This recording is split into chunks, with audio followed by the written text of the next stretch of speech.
AI DevOps スタディ、本日は、AI エージェントのためのラグシステムを作る上での基礎となる技術、それから、日本語実装における注意点等を、お話ししていきたいと思います。こちらについては全2回の、技術勉強会となっておりまして、本日は第1回になります。改めて自己紹介になりますけども、私、株式会社スカラーの CEO をしております、深津と申します。主に我々、スカラー DB、スカラー DL という製品を作っており、販売している会社になるんですけども、本日はその中でもスカラー DB を使ったラグの、元となる、そもそもラグシステムというものが、どういう仕組みで、作られていって、どうやって精度を上げていくのかということをお話ししていきます。で、本日のゴールですけども、これまで2回ですね、クロードコードによる製造業向けのラグの仕組みの開発のお話と、それから、さらにそれを応用してですね、EBOM の部品選定支援システムというお話をしてきたんですけども、その裏側でどのように、ラグを構築してきたかという技術的なお話になっております。全2回ということで、前編は、ラグを作れるようにするための技術解説。で、後編はエージェントから安全に使えるようにするために何をしなきゃいけないかというところをお話ししていきたいと思っております。で、まず最初にですね、根本的なお話になるんですけども、そもそもなぜラグが必要なのかということについて、振り返っていきたいと思います。ご存知の方も多いとは思うんですけども、企業の知識っていうのは LLM の学習の外にあるということで、学習時点で、圧縮された知識っていうのが LLM の中には入っているんですけども、ここにはですね、外に公開されてない情報は入っていませんと。で、そうするとですね、いくつかの問題が起きますと。で、実際企業業務の中ではですね、学習した時点の後に、発生した情報っていうのが、入ってこないということで、今何が起きているのかっていうことはわからない。それから、社内固有のルールですね、規定とか手順とか例外、こういったものは、LLM の中では学習されていないのでわからないと。それからですね、顧客ごとの状況ですね。例えば契約とか履歴とかステータスみたいな、こういったものも、基本的には一般公開されない情報になってますので、こういったところも LLM は知る余地がないと。で、最後に、権限に応じた情報アクセスですね。これ、LLM が情報を持ってしまうとですね、権限を飛び越えてですね、アクセスできてしまうという問題がありまして、こういったものをコントロールするためには、LLM だけでは足りないという、こういったような、課題があります。で、それに対して、答える仕組みとして、ラグというものが、検討されてきたという経緯があります。で、じゃあ、実際に LLM でどういう問題があるかってことを改めてこちらに書いているんですけども、一つはですね、最新の情報を知らないというところで、学習時点ですね、この時点までに、持っている情報っていうのは LLM は持ってるんですけど、それ以降については知らないという課題があります。それから、社内の情報は知らない。これは、学習するときの対象に入っていないというところが起きます。それから、権限を、知らないということで、誰がどのような情報を見ていいかというところも、この LLM の中には入っていないと。それからですね、この意外とこれが難しいんですけど、出典を保証できないというところで、圧縮された知識になってますので、出典を正確に覚えているわけではない可能性がありまして、こういったところが課題になってきます。それからデータの鮮度ですね。どっちが古いのか、どっちが新しいのかっていうのが区別できないと。で、さらに、業務の状態ですね。例えば、発注済みなのに発注してないというふうに見えたりとかですね。そういったような業務の状態を知らないという、こういう6つの課題があって、これをどう解決するかというところから、発展してきているという形になります。では、ラグというのは何をするかというところなんですけども、ラグの、名称というのは、リトリーバル・アグユメント・ジェネレーションということで、検索の拡張生成器というふうに、呼ばれているんですけども、質問をしたときに、検索機に、かけてですね、そこからデータストアを、探してきて、その結果を LLM に渡して、根拠付きの回答として返すっていう、こういったような処理を回すものをラグというふうに呼んでおります。で、じゃあ、ラグが AI エージェントに何を提供するかっていうところなんですけど、一つは外部知識へのアクセス。それから業務データとの接続。それから根拠付きの回答。あと、権限に応じた知識の利用。判断実行の前提となる情報ですね。この5つの情報を、ラグを使うことによって、LLM が知らない情報に対して回答ができる状態を作るという仕掛けになっています。ですので、エージェントはですね、回答するだけではなくて実行するということもあるので、この実行の事実確認にもラグが使われるという、そういった位置づけになっております。で、じゃあラグが何を解決するかっていうことなんですけど、LLM が抱えている5つの課題を補完するために使うということで、1つ目が、いわゆるハルシネーションですね。で、2つ目がですね、説明責任を果たせないということで、この情報って何に基づいて出たんですかっていうところをこう解消すると。それから学習する情報の制御ですね。何を知っているかっていうことは、モデルを作っている会社に依存してしまいますので、自分たちが制御するために使うと。からより新しい情報や異分野へのデータへの適用が難しいということで、これをやるためには再学習というのが必要なんですけど、これには膨大なGPU リソースを食いますので、こういったものを容易に対応したいというところに対して回答すると。それから知識を扱うための大規模なモデルが必要になってしまうと、当然モデルの大きさがどんどん大きくなってしまいますので、これがコストと運用の重さにつながってくると。こういったところを補完するのがラグという仕組みになっています。なので、イメージとしては、LM が内部知識だとすると、ラグは外部の知識っていう形で、この内部と外部の知識を組み合わせて、補完し合う、そういったような立ち位置になっています。じゃあ、具体的に、出典が、わからないようなものに対してどう、対応するかっていうところで、一般的に LLM に質問するとですね、例えばこの例にありますように、おそらくこの契約では再委託が禁止されてますみたいな、こういう根拠はどこにあるかわからないような回答を返しがちですと。で、一方で、ラグを使って、出典も含めて回答するとですね、契約書第12条において、事前の書面承諾なしに再委託してならないと定められていますと。出典は、A 社契約書バージョン3.2第20 12条2026年4月1日版。こんな形でですね、出典付きで返させることができるというところが、一つ大きなポイントかなと思います。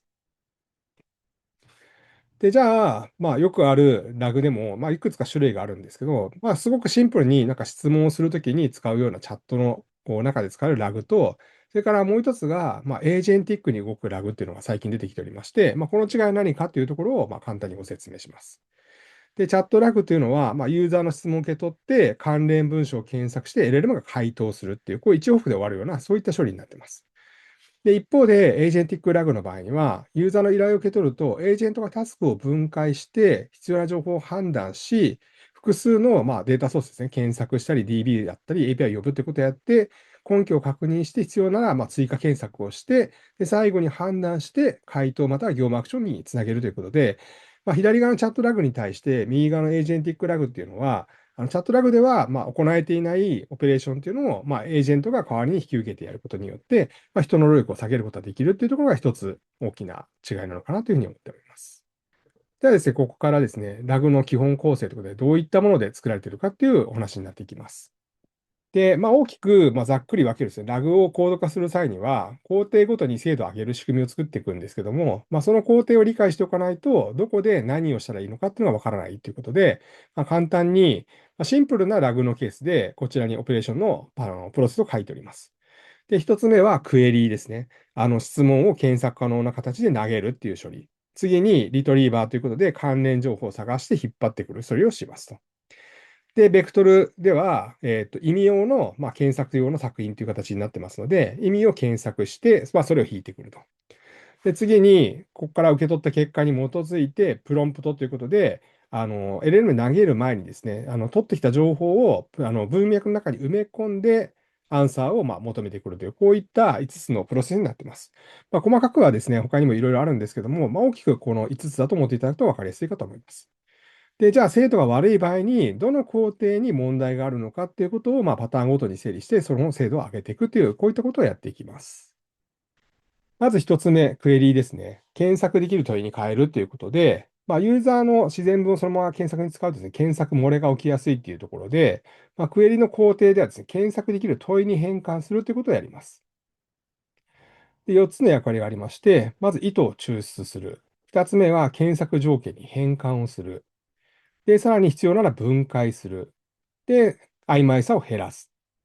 で、これらをやることに、ユーザーの質問をより検索しやすい形に抽出して、ターゲットとなるラグシステムに問い合わせをすることによって、より精度の高い検索を実現することができるようになります。で、これまでのやり取りだとか、ドメインナレッジを保管するプロントを用意しておくと、例えばユーザーが言葉足らずでもそういったものを補って、検索をすることができたりするようになるということで、意図を汲み取りやすくなります。で、良い例、悪い例ということで、例えば悪い例ですと、料金を教えてっていうふうにこう質問するとですね、何の料金かはわからないとか、いつの時点かはわからないと。あるいは割引条件も含むのかとか、検索しても、したとしてもヒットする対象が多すぎてですね、その中で実際に求めている答えがなかなか得られないということが起きます。一方、良い例ですと、2006年7月時点のエンタープライズプランの料金と割引条件を検索してっていうと、もう明確にですね、例えば時点ですとか、あと対象ですね、それから観点みたいなものが入っているので、より絞りやすい検索結果が得られるということで、LLM が普通に質問を投げたときにですね、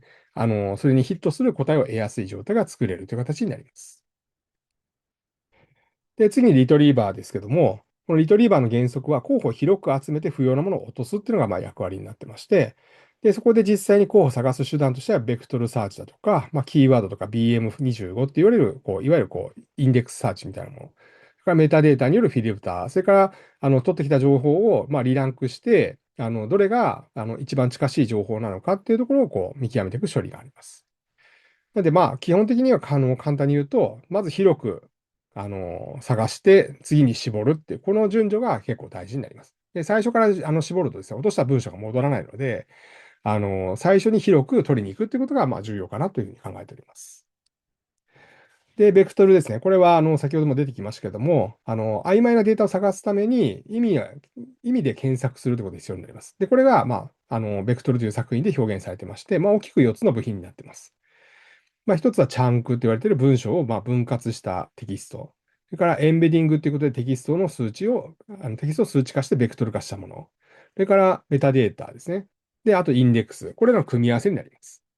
で、これらの組み合わせによって、権限制御とか鮮度の制御ということが行われるんですけども、こういったところをうまく作るのが結構重要になってきます。よくあるのは、ベクトルだけ入れて、その他のメタデータとかですね、インデックスをうまく使ってないと、例えば順序の制御とか、あるいはアクセス制御ができないので、この4つが重要になってきます。で、じゃあ実際に、プロンプトっていうのが、それを投げていくための仕組みなんですけども、検索結構そのまま貼るんではなくてですね、要素を明晰に組み立てるっていうことをやります。これをプロンプトアセンブリっていうんですけども、まず最初にシステムインストラクションということで、役割だとか、禁止事項とか回答形式を与えると。で、ユーザークエリーということで、実際の質問ですね。で、リトリーブとコンテキストということで検索された根拠文書だとか、ページだとか、説だとか、更新みたいなもの。で、アウトプットコントラクトっていうことで、出典の付け方とか、確信度をつけてあげることによって、ハルシネーションを防ぐことができるような形になります。で、ここで大事なのは、根拠外の推測を抑制するための情報を一緒に埋め込むということで、一つの例としては、提示された文脈に事実がない場合は書かないことと。で、根拠が不十分な場合には、提出された資料からは確認できませんと答えることって、こういったようなプロンプトを一緒に埋め込んでおくと、ハルシネーションが起きにくくなります。で、次に実際に回答を出すところですけど、これもテンプレートを用意することによって、根拠が不十分な情報だとか、回答からのハルシネーションを防ぐことができます。で、ここで特に重要な4要素っていうのが、結論、根拠、前提条件、限界という形になります。で、特にこの限界というのを書くのが、よく聞きます。これを、置くことによって、答えられないときに黙って推測させずに、ここまでは分かった、ここから分からないということを明示することができるというところが、非常に使い勝手のいい、テンプレートになるかなと思っています。じゃあ実際にこのラグを作っていくとですね、よく我々がお客さんとかに行って聞いてるとですね、ラグの精度が上がらないという話をよく聞くんですけども、なぜこのラグの精度が上がらないかということについて、話をしていきたいと思います。で、ラグが失敗する大きな3つの理由がございまして、この3つの理由っていうのを見ていくことによって問題を解決できるんではないかというふうに考えています。で、一つは、ラグに対する期待値と実装のギャップが結構大きいというところで、ラグを入れれば何でもできるんじゃないかって思って、作り始めるんですけども、実際の実装にそこの要求に合うだけの仕組みがないと、これに、届かないということで、期待を裏切ってしまうと。二つ目がですね、とりあえず入れてしまってラグにするっていうのは良くなくて、ちゃんと前処理をするってことが結構大事で、これをしないと、やはり精度が落ちてしまうと。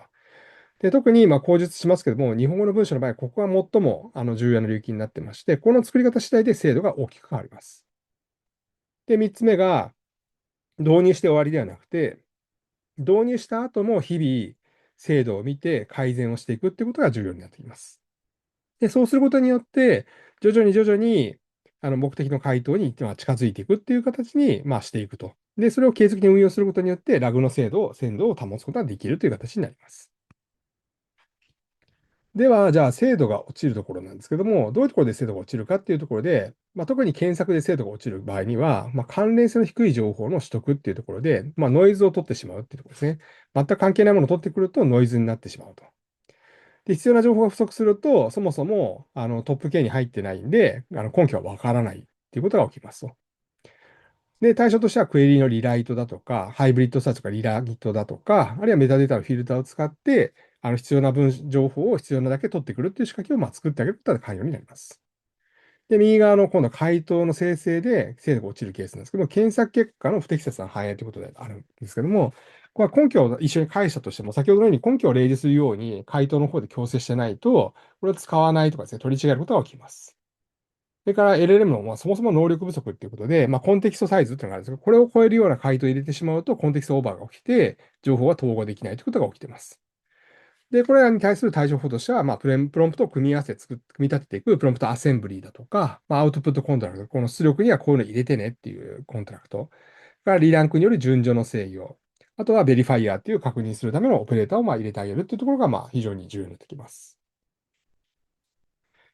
で、じゃあ、情報量を増やせば、精度上がるのかって話なんですけども、実は情報量を増やすとですね、ある時点までは、精度が上がっていくんですけども、ある時点を境にですね、性能が低下し始めるという現象が起きます。で、これは、良い検索ほど、これが顕著になってくるっていうところで、高精度の検索エンジンを使えば使うほど、正しい結果が得られないっていうところが、結構悩ましい問題だったりします。一つ示唆としては、とりあえず何でも入れればいいというよりは、正しく入れるっていうのが非常に重要で、データを入れれば入れるほど、反直感的に、正しい情報がヒットしないっていう問題が起きるっていうところが、ここはラグの悩ましいところかなと思います。で、じゃあ、ラグの中にですね、一つ厄介な問題として、ハードネガティブというのがあって、これが、実際の精度を大きくブレさせる要因になるんですけども、どういうものかというと、関連しているように見えて、実は関係ない情報ですね。こういったものが入ると、そこに判断を引きずられてしまって、正しい回答が得られないということが起きます。で、例えば、その下にあるように、検索エンジンの精度が上がれば、紛らわしい文章も増えてしまうっていう問題があってですね、今までだったらヒットしなかったものがヒットする結果、それの中身を評価したときに、どっちが正しいのかわからなくなるっていうことで、この例ですと、宿泊費の上限を聞かれたときに、9番の規制、景気規定なのか、海外出張規定なのか、別物の最速なのかが、上位に並んできて、どれも本物のように見えるんですけども、実は答えではないみたいな、こんなことが起きる。こういうところは結構悩ましいかなと思います。で、LLM としての対処としては3つありまして、1つはリランクですね。検索結果の上位の順序ではなくて、質問に対して回答が近しいかというリランクをしていく。それから、あと、ファインチューニングですね。ハードネガティブたくさん含んでいる場合には、ハードネガティブに関する情報を先に読ませておいて、関係ない情報に惑わされないように、再訓練すると。これは結構コスト高いかなと思います。で、最後の3つ目は、中間推論を含む、ラグの思考ファインチューニングってやるんですけど、まず最初に情報を整理して、それから答えなさいみたいな、こういう手順をですね、中間推論を作らせて、それに基づいて回答を考えさせるということで、精度を上げていくっていうやり方があります。で、次にデータ側の対処方法なんですけども、まず一つの意味を形成する単位にちゃんと分割するということで、長さとかではなくて、意味を構成する単位で切るというのが結構大事になってきます。で、二つ目が文書全体の要約を用意していくっていうことで、同じ、例えば、情報であっても、元となるその全体の文脈とか違うと意味が変わったりしますので、そういったものを、要約文書を用意しておいて、それを合成ベクトルを作ることによって、より細分化した答えを得やすくなりますと。から3つ目がですね、広く検索をして後に並べ替えるっていうところですね。要は、最初の段階で落としきらないっていうところですね。で、ある程度ガバって取ってきて、で、それを並べ替えて、重要な情報を上位に持ってくるみたいな、そういった作りを、することによって、LL の精度を上げていくことができると。で、最後、検討違いの文章を返さないですね。これ、紛らわしいんだったらもう返さないっていう、こういう指示を入れたことによって、変な状態で変なコードが出るということを、防ぐことができます。で、ラグの、性能評価、いろんな視点があるんですけども、主に我々が使っているのは、コンテキストリレバンスっていう文脈の関連性ということで、質問に対してどのぐらい、関係しているかっていうところと、あとは、アンサーフェイスフルネスという、その回答の忠実性ですとか、あとアンサーリレバンスっていう回答の関連性、こういったところを見ることによって、より自分たちの検索に対して正しい結果が得られているかっていうことが、判定できるような仕掛けになっています。で、右側はですね、検索結果に基づいて回答する LLM の、評価視点になってはいますけども、ノイズへの健全性、それから回答不能な質問の却下、情報の統合、あと、反事実に対する権限性っていうところが、大事になってくるんですけども、こういったものを、一緒に考えていくことによって、より、複雑で高度な、ラグを作るときには、有効になっていくかなというふうに考えています。で、じゃあ、ここまでラグの基本的なお話をしてきたんですけど、じゃあ、さらにそれを発展させて、アドバンストラグと言われているものを、作ったときに何が起こるかっていうことで、アドバンストラグと区別するために、従来のラグを内部ラグというふうに、表現すると、内部ラグは、検索して検索結果をプロンプトに入れて、LLM が回答するって一番シンプルな構成だと思っていただくと分かりやすいかなと思います。で、これらを、さらに発展させてですね、より使えるような、ラグにしていくためにはどうしたらいいかということをお話ししていきたいと思います。で、ラグの限界っていうのは、どこで発生するかって、LL の問題というよりは、検索だとかデータ管理とかアクセス制御の問題だっていうところで、よくある誤信だとか実際の原因としては、LLM が賢くないとか、回答が古いとか、見せてはいけない情報が出たとか、回答が不安定っていうのは、これはもうすべて LL の問題ではなくて、ラグを作って、ラグの制御をうまくできてないということに、起因する問題になっています。で、大体こう、いろいろラグシステム作っていくと、大体この5つの問題に集約されてまして、検索ミスだとか、文脈不足、あと権限漏れ、そ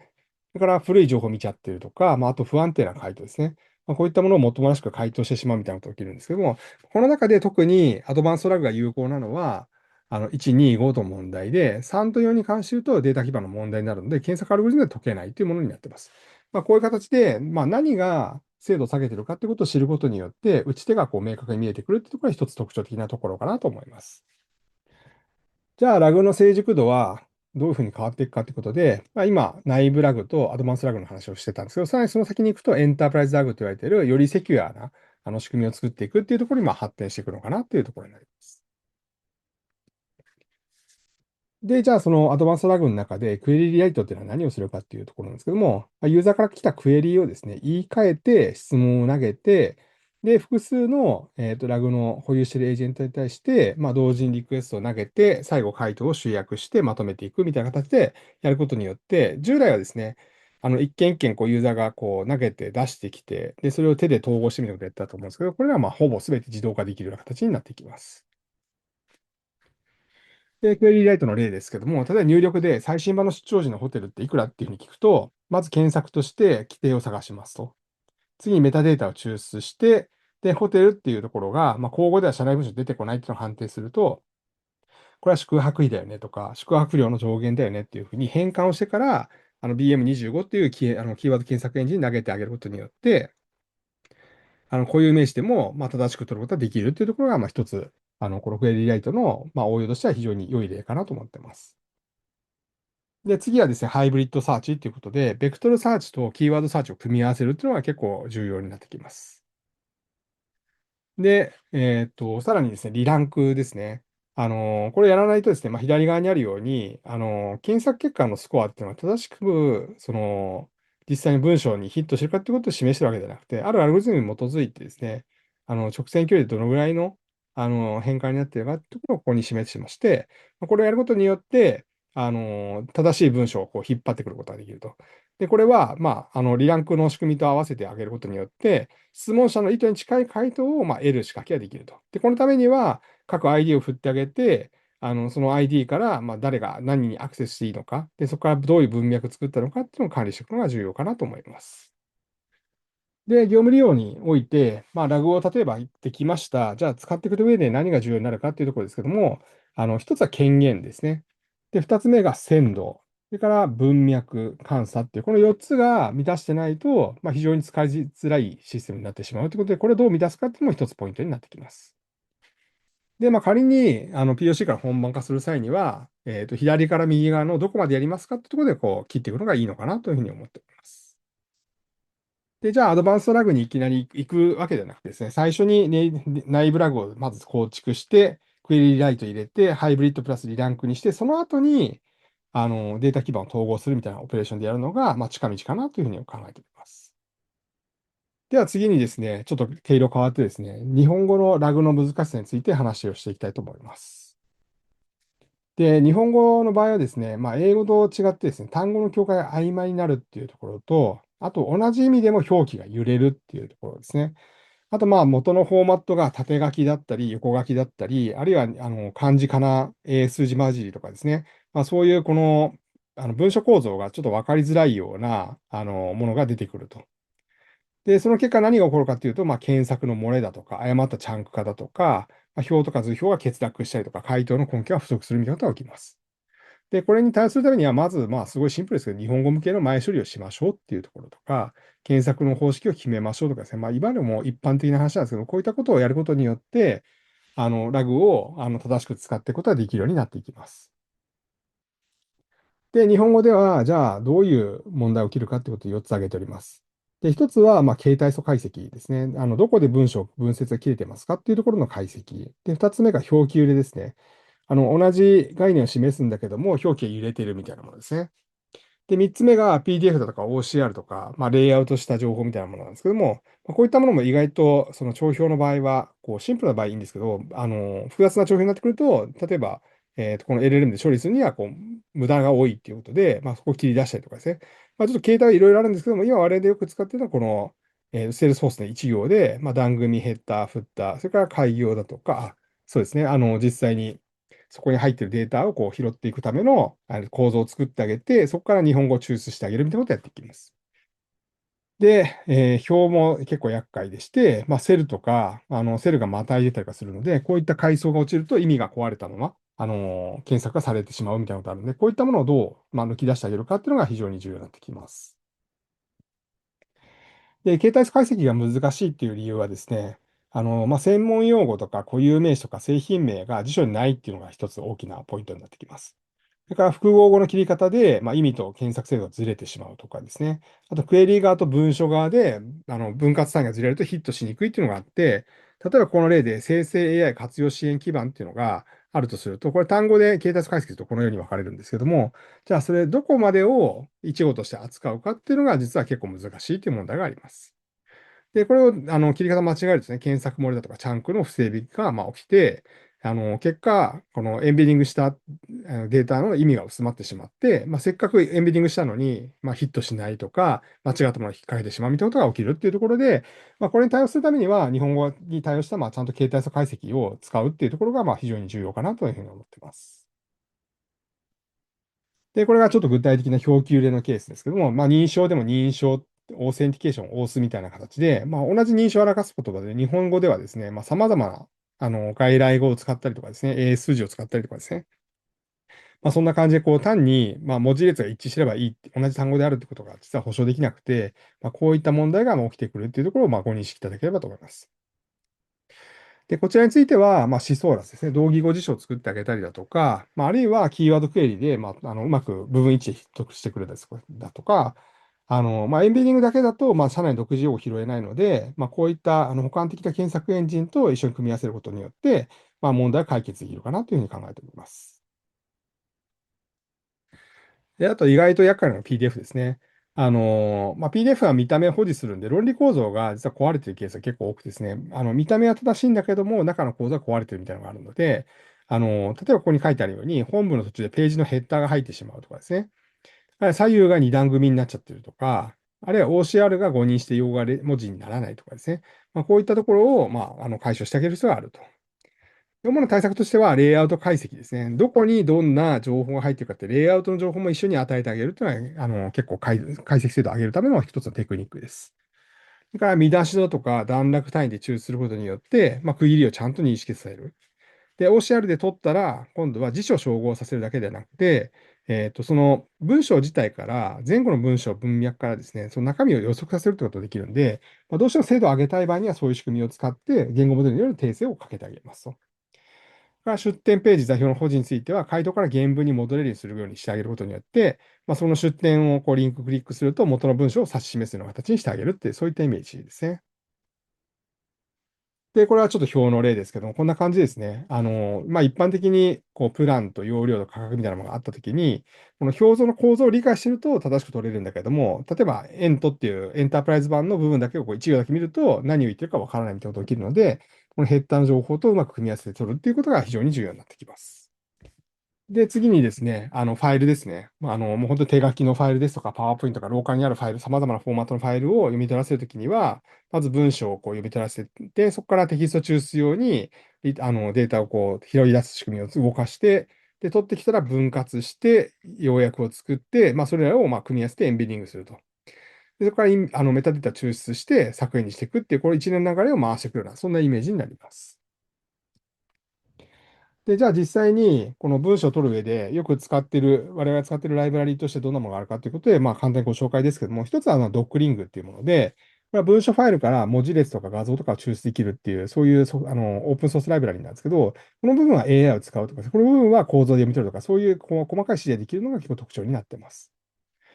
で、二つ目が、日本の国立国会図書館の、NDLOCR ライトっていうのがあるんですけど、これを使うと、日本語の縦書き旧字体など、その役所で使われてきた、いわゆるフォントだとか、手書き、昔のものですと手書きもあるんですけど、こういったものを認識して、ユニコードでマッピングするみたいなことができるような、そんなイメージですね。で、最後はアパッチっぽいっていうところで、オフィス文書を構造解析して、API を叩くことによって、オフィスの文章を実際に動かしてできるという、そういったような、ソフトウェアを、提供しているものになっております。なので、これらの3つをうまく組み合わせることによって、従来なかなか日本語処理が難しかったところを、補い合うことによって、実際に、例えば手書きだったら、国立国会図書館の OCR を使うとか、データの中の、部分的な構造を知りたい、あるいは取り出したいというときには、ドックリングを使ってあげる。で、さらに、オフィス文書を扱うということであれば、アパッチポイントみたいなのを使うことによって、構造を楽に解析できるというところが、一つ、ラグを作っていく上では、大事かなと思います。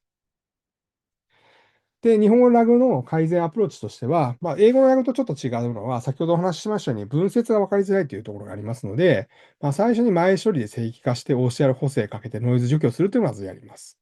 その後、チャンク化で、見出し単位だとか、表図表は別扱いにして、で、さらに言うと、意味で、セマンティックに切るっていうことをやらせます。で、そこから作品を作って、検索ができるようにしてあげて、で、その後生成をするっていう形で、実際にこの日本語のラグを作ったときに、この検索生成以降の精度を上げるのは、実はこの前処理にあるっていうのが一つポイントになっています。で、じゃあ実際に日本語の検索を実装する上でどんな技術があるかっていうところなんですけども、例えば3つのゴールがあるとして、それぞれのゴールによって扱う製品が変わってきますと。例えばゴール A で社内用語、製品名、型番を正確に聞きたい場合には、エラスティックサーチだとかオープンサーチみたいなのが向いていると。そこに黒文字と BM25 を組み込んであげることによって、より精度が上がるっていう、こんなイメージですね。で、意味検索の強化っていう観点ですと、エンベディングとベクトルが中心になってくると。で、統合の検索になると、ハイブリッドサーチになるんですけども、キーワードとベクトルで両方から候補を絞り出してきて、そこからリランクして、メタデータフィルターして、見ていいデータを返すみたいな仕掛けになるみたいな、そんなイメージですね。で、日本語解析ツールいろいろあるんですけども、それぞれ特徴がありまして、固有表現の抽出だとか、かかり受けとかは、実は銀座っていうものが向いてますと。で、一方で、ルシンベースの、日本語トークナイザーである黒文字は、エラスティックサーチとかオープンサーチとかソラーサーチの、エンジンとしても使われているので、こういったものを使えていただくと、GZIP 内に、作りたいシステムが、作れていくっていうところを、この日本語であったとしても、これらの、仕組みを組み合わせて、その文字、文章の特性に合わせて、選ぶことによって、より精度の高いラグを作っていくことができるっていう仕掛けになっています。で、じゃあ、具体例としてスタッチは何をしますかっていうところなんですけど、細かく分割するとか、道語とか部分位置の強いっていう、こういった、仕組みがあるんですけども、この流度をですね、モードが A、B、C ってありまして、もう細かく切るのか、中間的な分割なのか、符を保持するのかっていう、この指定の仕方によって分割の単位を変えてくれるということが一つ大きな特徴になっています。で、黒文字のアナライザーの設計ですと、フィルターをうまく使ってあげることによって、良いトークンが、作品化されているかどうかが分かったりしますと。で、例えばアナライザーだったら、表記の正規表現を増してあげるようなエンジンがあったりとかですね。あるいはフィルターでは、原型化みたいな仕組みがあったりとかですね。あるいは、リーディングフォームみたいなので、まあ、読み取りす、させるような、まあ、仕組みがあったりとか、こういったものを、まあ、使っていくようなイメージになります。で、設計パターンとしては、まあ、本文はサーチモードで検索向けの分割をして、で、タイトルは固有名詞を重視していきますと。で、型番 ID、キーワードみたいなものですと、キーワード N グラムを使って、読み仮名の検索をして、リーディングフォームから、漢字そのものではなくて、読み仮名から、まあ、探していくことを、まあ、チャレンジするという形になります。で、よくある失敗としては、アナライザーが未調整で検索がダダ漏れしていると、まあ、何やっても、まあ、精度が上がらないみたいなのが起きるので、まあ、こういった注意点を守りながら作っていくのが一つコツなのかなとは思います。で、じゃあ、銀座はどういうものを処理するかっていうところなんですけども、まあ、文章だとか質問から固有名詞を、固有表現に抽出するような機能が強くてですね、かかり受けだとか文節表現とかですね、あるいは関連性のある語を近くに保つような、そういう特徴がありますと。ただ、誰が何をいつどこでっていうのをメタデータ化するときに、まあ、使うと、まあ、非常に良い効果を発揮すると。例えば、クエリ理解の例ですと、まあ、A 社向けの契約更新条件みたいなものですと、顧客名っていうふうにこう指定すると A 社とか、文書種別ってやると、まあ、契約だとか、観点っていう形で調べると、更新条件で、こういった感じで、まあ、クエリの時にも、その単語の持っている、その抽象的な意味から、まあ、検索できるというのが一つ、この銀座を使うところの一つのポイントかなとは思っています。で、BM25 はもうこれはもう非常に有名な検索エンジンですけども、まあ、クエリがどれだけ出るかだとか、珍しい語かどうかとか、こういうので、まあ、ランキングしていくような仕組みになっているっていうところが一つ特徴なのと、あと日本語での強みとしては製品名、人名、組織名というのが非常に強いので、まあ、一般的に広く知られているのは商品だとか、会社名ですと、この BM25 だとかなり強くヒットするようになります。で一方で弱みとしては表記揺れがあると、まあ、弱いとか、言い換えに弱いとかですね。あと、アナライザーが、まあ、回すにはちょっと高いよねっていうような、インフラがまあ必要になってくると。で、あと意味的な、近さは、まあ、ちょっと扱いにくいっていうところで、このアナライザーがまあ結構重要になってくるんですけど、このアナライザーをどういうふうに作っていくかによって、このBM25 っていうのは、まあ、すごくこう精度を上げるところにはなるんですけど、この切り方とかですね、こういったところが弱いと、まあ、取りこぼしてしまうと。で、英語の場合には、割と単語はスペース区切りで作られているので、どこで切るかっていう問題は起きないんですけど、日本の場合には、まあ、文節どこで切るかによって意味が変わってしまったりとかですね、まあ、そういったところがまあ課題になりますので、インデックスを作る際には、アナライザーのまあ工夫が結構必要になってくる仕組みにはなっています。で、エンベディングですね。こちらに関して言うと、意味検索で保管するっていうところなんですけど、まあ、できることとしては、まあ、近しい意味をベクトルでもう探してくるっていうところがまあ強いんですけども、まあ、注意点としては、固有名詞とか数字とか日付とか、まあ、順序とか、こういうものが考慮されないので、まあ、補完的なメタデータと一緒に使うことによって、これを保管してあげる必要がありますと。で、あとは、チャンク単位で埋め込むっていうのと、あとタイトルとか見出しとか要約をチャンクに含めることによって、同じようなチャンクでも、実はその文脈が違うと、まあ、意味が変わるみたいなのが結構あるんですけど、そういったものも日本語でやるときには、まあ、要約するための、まあ、見出しを作ってあげて、そことまあ紐付けてあげることによって、正しくベクトル化することができるような、そんなイメージになっています。で、まあ、私からの推奨としては、この BM25 みたいな検索インデックスと、まあ、エンベディングを組み合わせるのがいいんじゃないかというふうに考えてまして、まあ、クエリして、ノーマライズして、で、2つの、作品を検索して、それをフュージョンに統合して、リランクしてアンサーすると。これがまあ一番精度高いかなというふうに考えています。で、じゃあ、ここからちょっと正規化の話なんですけども、まあ、正規化する上ではですね、まあ、いくつか手法があるんですけど、例えば、まあ、半角、全角みたいなの混じってたら、それどちらかにこう寄せてあげたりとかですね、まあ、英数字も同じように、全角、あるいは半角みたいなものがあったりするんで、こういったものを、まあ、きれいに寄せてあげることによって、まあ、ヒット率を上げていくみたいなことをやっていきます。で、使い分けとしてはですね、BM25 とか TF-IDF 用には、携帯素解析のみを、携帯素解析済みのものを与えてあげる。が、エンベディングには自然文をそのままこう維持できるようにしてあげるっていうところが一つポイントになるかなと思います。で、じゃあ、チャンクの分割、どういうやり方がいいんですかっていうところで、構造を残すっていうのは結構ポイントになってきます。要は固定文字数で切るとですね、どこで切られるかわからないっていうところで、まあ、参照関係切れちゃったりとか、意味が変わっちゃったりするので、ここはセマンティックに切るというのが大事になってきます。それから、まあ、推奨される分割としては、見出し、段落、文境界をこう優先して、で、そこから、まあ、不等点ですね。丸とか、こういう不等点を見て、で、その中からさらに、意味のつながりのところで、まあ、区切りを入れてあげるっていう、こういったような形になっています。で、まあ、ここにあるように、つなぎ方で変わってしまうということで、メタデータちゃんと持つというのも大事で、どっからどこまでがその文章の始まりからエンドなのかってことを持っていくと、回答から原文をたどるときにですね、該当箇所をすぐにたどれるというところで、ここでまあロングコンテキストという仕掛けを使って LLM が、まあ、例えばうまく判断できなかったら、それ全部読み込んで判断させるみたいなところにもつながっていきます。で、固有名詞と表記入れの対処はもうすごくシンプルでして、まあ、これ例えば弊社のスカラーっていう名前ですけど、いろんな表現があるんですけど、こういったものをカノニカルっていう形で、まあ、株式会社スカラーにまとめて、エイリアスとして、まあ、様々なバリエーションのスカラーをこう紐付けてあげることによって、検索でも、まあ、こういうその異なる名前を付けているようなエイリアスが入った名前でも、例えばアルファベットのスカラーでも、カタカナのスカラーでも、弊社の株式会社スカラーが検索できるという状態を作れます。で、リランクですね。これは、もう本当に、